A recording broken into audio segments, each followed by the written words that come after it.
All right, we've got another Dragon-Fall chat. This one is going to be about Frontline No Comrades, a very chaotic card game that by Anvil 8 Games.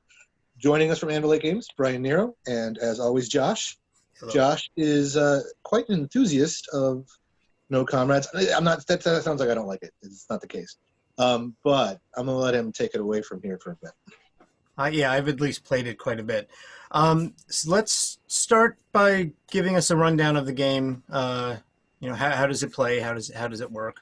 Yeah, all right. So the premise is that you are a bunch of conscripts getting marched off to the front by the evil commissar. Every round, something horrible happens to the group, and basically your job is to stay alive by having those horrible things happen to your comrades instead of you. So give us an example of a horrible thing. I just need that. I mean, it could be tear gas, it could be attack dogs, mortar round, machine guns. And it is like a cute version of World War I, is what you're saying. Yeah, I mean, as hard as that is to, yes, it is the cute version of World War I. I'll show you that card that I had again. So these are the characters you get to be, and you pick one of these characters, for example, and then you're kind of marching up and down the line, trying to scramble around and stay alive, basically. And then the good news always is that we say that the game ends when there's 0 to 1 players left. And if you are that one player, the good news is that you made it to the front, and the bad news, of course, is that you made it to the front. So, So I know we touched upon this on our other video, but there's been time in between. So tell us how you came up with the concept. It's such a departure from Ethereum. Yeah, totally different. Totally different. And that was actually, for us, that was really nice, actually, as much as I love Ethereum and it's kind of, the thing that got me into all this, it was really nice to play another game, and at the office, we'll still break out Frontline No Comrades and play it while we're, before a meeting and waiting for the last person to show up. We'll play it for a couple rounds and kind of work through, actually Will Conway, the guy who wrote a lot of Frontline No Comrades, so I always describe it as a group therapy session. So, he'll say hey, Brian, I'm going to push you on this landmine right now, but really this is about what you said to me last week. I'm like, oh yeah, okay, Will, I get that. I deserve what you're.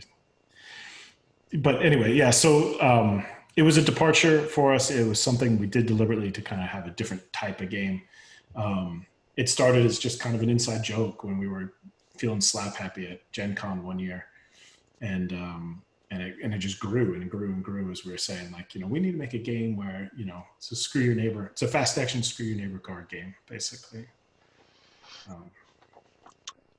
All right. Who is your favorite character in the game? Why is that? Let's see. Oxna is the best. The bear is amazing. I do love the bear. I think I always play Boris the Butcher, though, when I'm playing. I don't know if I have a copy of the game here in front of me that's open. Boris the Butcher is the one that I play. Yeah.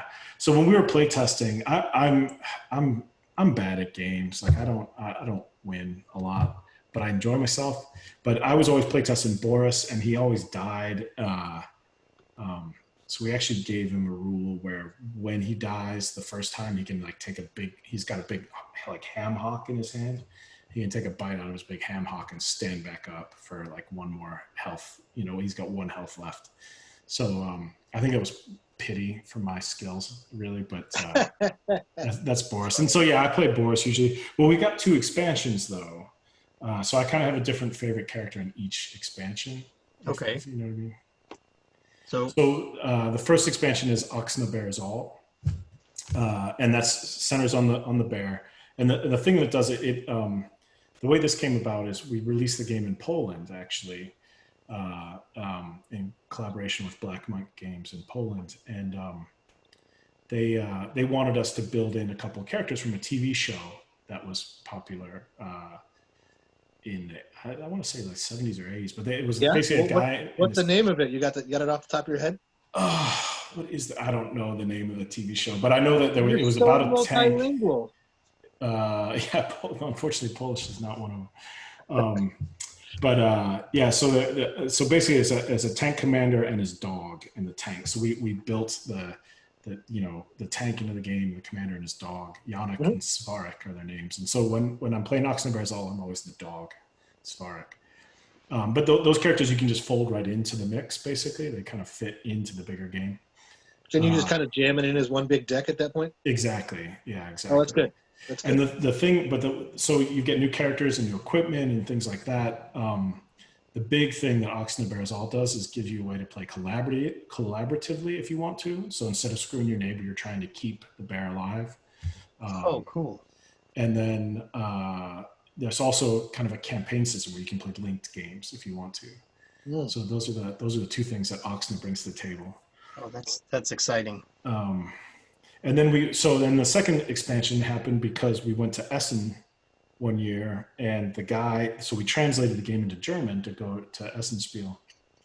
And the guy who did the translation for us is a guy that plays Ethereum a lot over in Europe. He's kind of one of the fans in Europe that we know probably the most because he comes to Adepticon every year.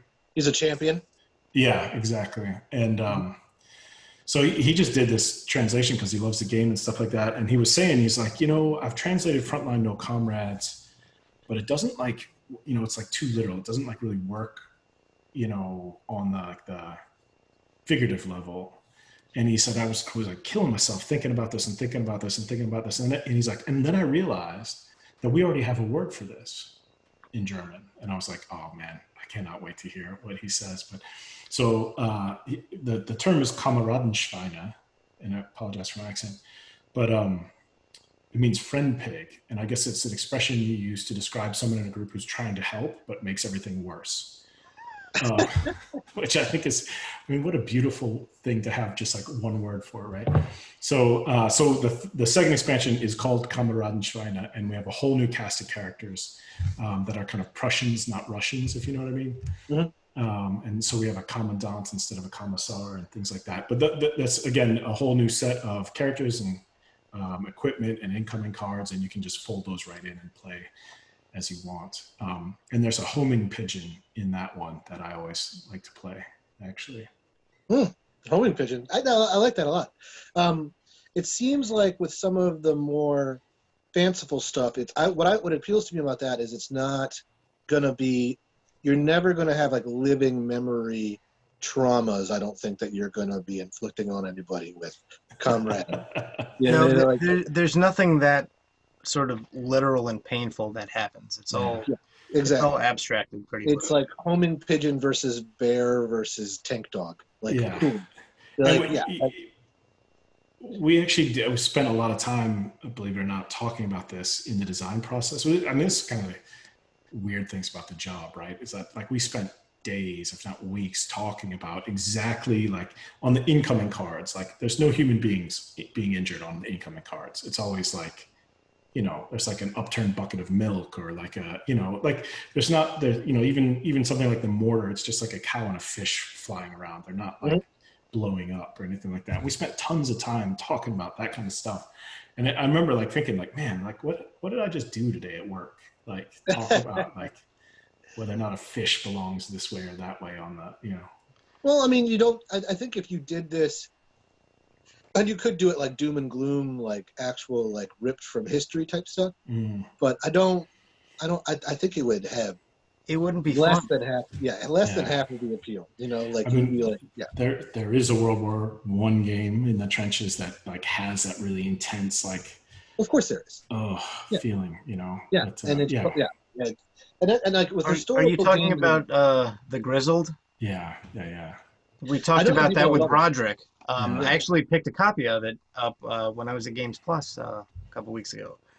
I have not played it yet because it needs more than 2 people. The atmosphere is, I mean, it creates an atmosphere for sure, and I think it's a genius game, but we were not trying to do that in our treatment of World War I. And then you're talking about going into a different headspace after Ethereum.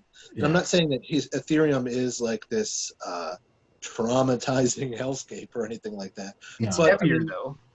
Yeah, it's heavier, and you got to kind of relax and use a different cognitive muscle to do this, where it was just like, well, instead of actually like inflicting damage, like you were saying, like it's just going to be like a bad happenstance that's funny. It's gonna it's gonna be more comedic, and comedic is pratfall. Comedic's not impaling yourself on your bayonet, like So I get it. Yeah, that's cool. I like it.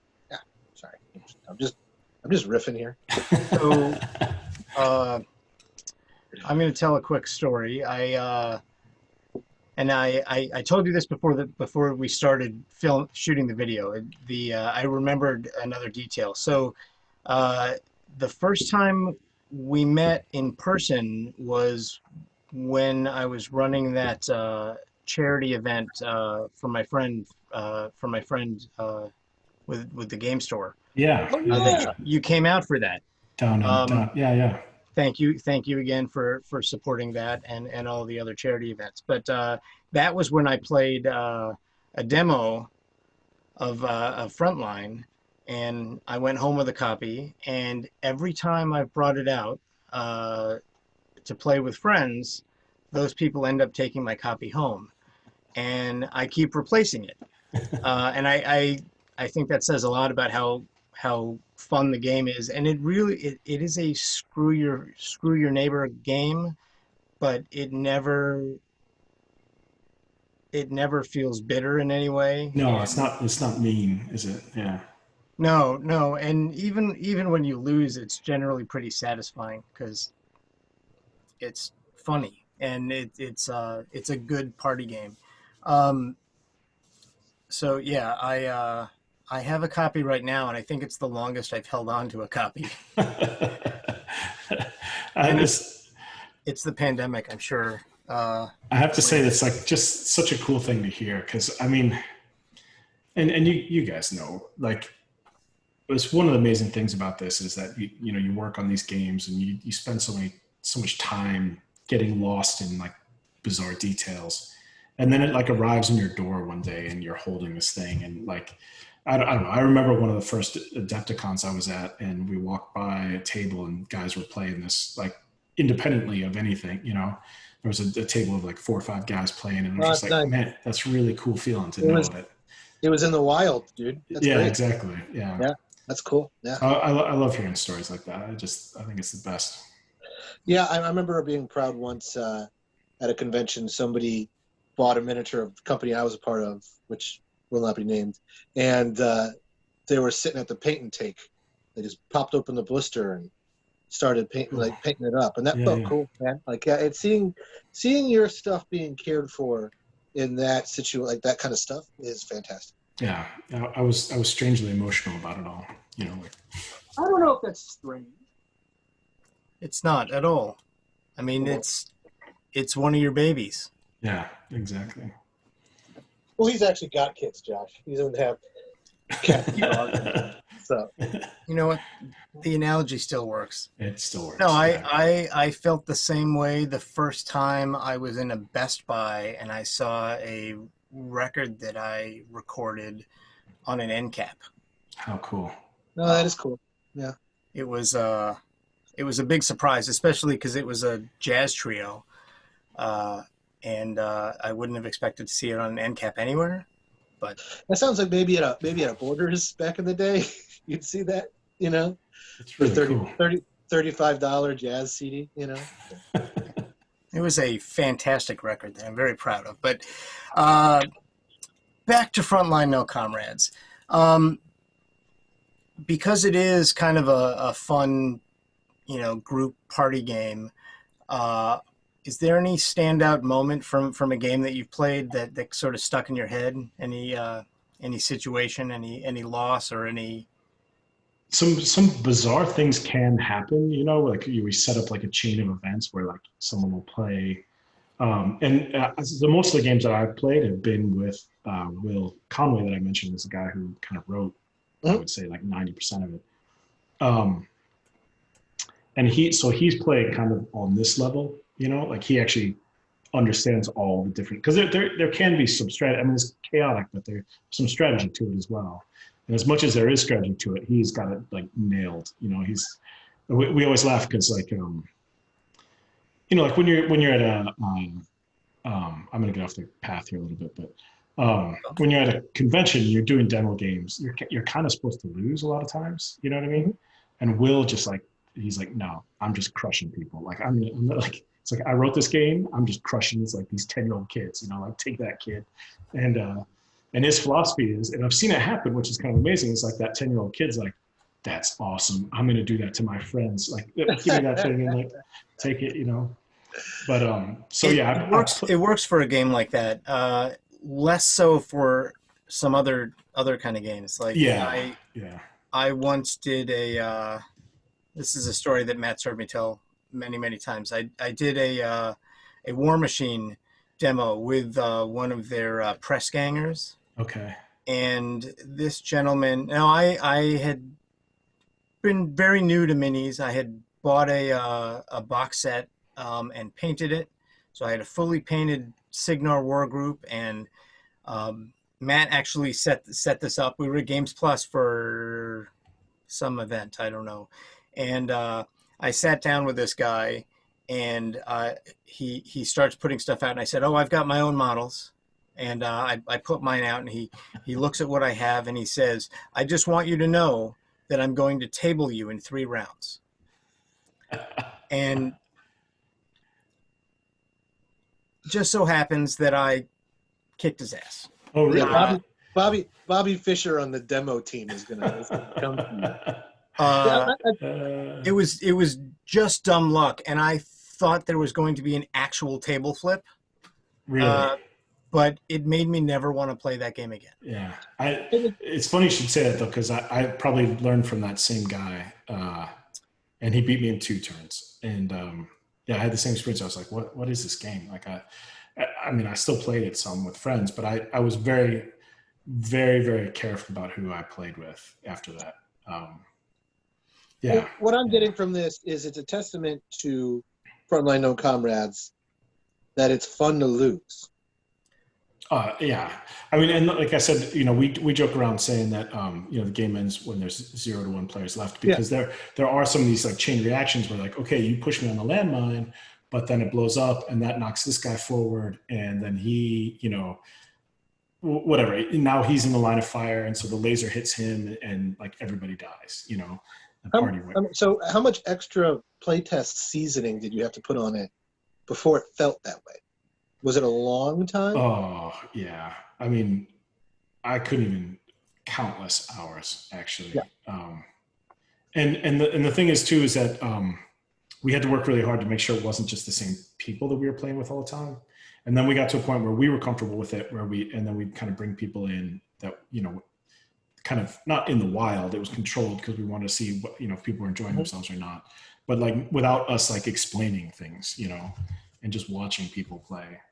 There was loads of that. And Will's really good in that. Like, I mean, he's a brilliant person. And like he's a lot of like the work happens in his head already. You know what I mean? As long as he writes it down. Yeah, exactly. And he actually we've got him like little flashcards, like a ring of flashcards that he writes stuff down on. So like, for example, when we came to do the second expansion, he was just like, well, let me consult the ring of flashcards. And he's like, okay, here's the scenario and here's the character. And like, so it's like, it's always back there happening for him, Was there a good amount of stuff for those? And I know it was kind of like both of the, and apologies, I haven't played them, but both of the expansions sound like they were completely new ideas, but did you get to reuse and repurpose ideas that didn't make the cut from the first game? Yeah, and so like I mentioned, like in the Oxnard, for example, that there are a series of scenarios. Mm-hmm. Because of the card limitations, we actually cut back some of those scenarios. So we got to refine them and bring them out for the next one. So there's 5 more scenarios in Komrades. Yeah, I think that's smart, because if you put out a game initially, especially supposed to be like not a trivial, but like a party game. Yeah. Which I don't know. Do you hate that term? No, not at all. I think it is a party game for sure. Yeah. people get hung up on terms, and I just don't want to just make it so you just I start going right on it. Just take my Well, I learned a long time ago to not refer to games as simple, to refer to them as streamlined. Otherwise, people do not like you calling their game simple. Right. And so it's just like there's different synonyms rile different people. I didn't know that. Yeah, I know. I'm learning something here as well. Yeah, it's it kind of offends people. But I will say this: I think it was smart not to have like that initial bloat.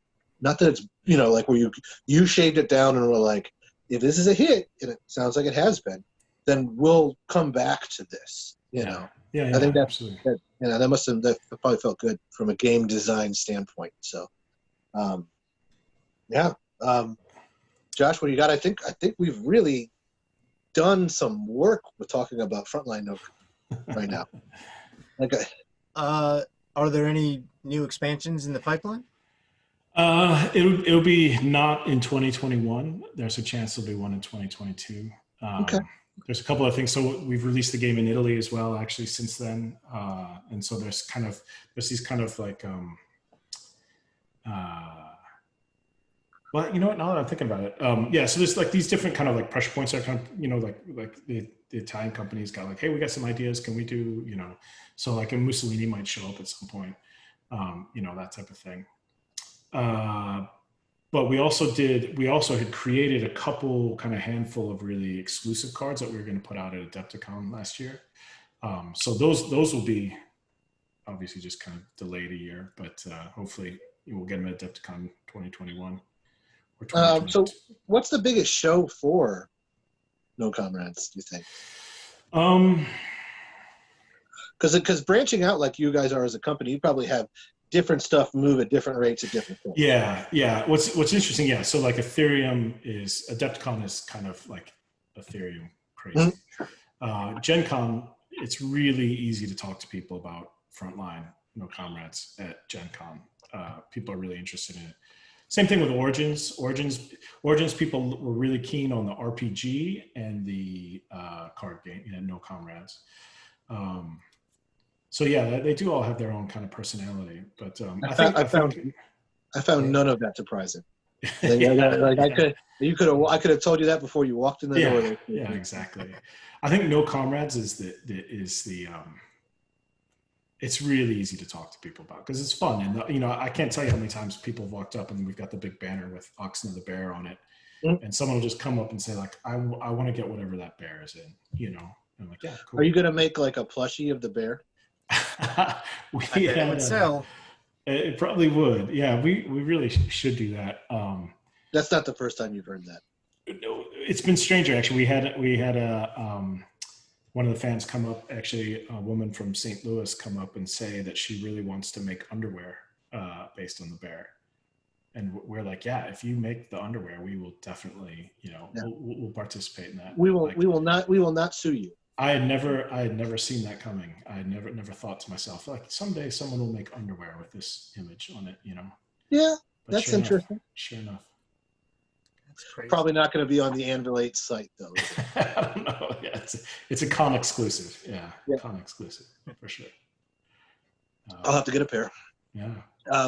So what's the best way to, and I know I've asked you this question 3 times tonight, don't look at me like that. What's the best way to support Anvil 8 Industries and Frontline No Comrades? Our online store is always the best for us. It's www.anvil-eight.com. That's great help for us. And is this ready, or you're still fine tuning the tabletop simulator for this, correct? There's a version of it that's ready, but we want it to be just a little bit better. When it's ready, send me a link and I'll let the Americans know. And then what's your socials that you focus on? We are mostly on Facebook and Twitter, and I don't know. Is it like mostly Facebook groups, or you just have like a Facebook? Yeah, we just have a Facebook page. There might be a couple of groups out there somewhere. On Facebook, we're at Anvil, then the number 8 games. Mm-hmm. And on Twitter, we're spelt out. So Anvil, capital A, capital E, capital G, Anvil 8 Games. Yeah, that's us. Fantastic. And I think you said you're going to give me some codes that are going to be in the Charitable Foundation. If not, I will edit that part out right there. Oh, you are? Yeah, for sure. They'll be there. We love supporting you guys. Yeah, we're all about no editing. You always have, and I really appreciate that. So we're going to be doing that pretty hot and heavy in like the middle of October. I'm thinking with this RPG book for Ethereum right here, I think it might be good for a flip-through video. Maybe I'll just keep the purple lighting for it. It looks pretty good, yeah. It would be pretty funny. But yeah, you guys got the dice packs. You've got, it's in the last 5 years, I think you guys have put out a well-liked and robust range. So that's Thank pretty. you. I'm proud of you, big guy. I appreciate that. Yeah. But in order to win that, you can subscribe to this channel. That'll give you one chance of winning one of those items or all of the other items we have. There's a skateboard to the right of me. I want to get out of my apartment. I hope you like skateboarding. Or every dollar donated to the foundation gets you in my illustrious spreadsheet where I will be randomly picking winners. So thanks, guys. Brian, thanks for your time. Josh, thanks for your time, especially. You've been doing this a lot with me, so thanks, guys. And it was great hanging out with you, Brian. And you. Yeah, it's great to see you. Absolutely. I've missed you this year, man. Usually we would have seen each other twice already. So At least. At least. Not as much. I don't see as much since you moved out to the suburbs. So that sounds like it's your fault. Yeah, I know. It's living the suburban dream, you know. Anvil 8 Industries. Support it, guys. Thank you. Thank you.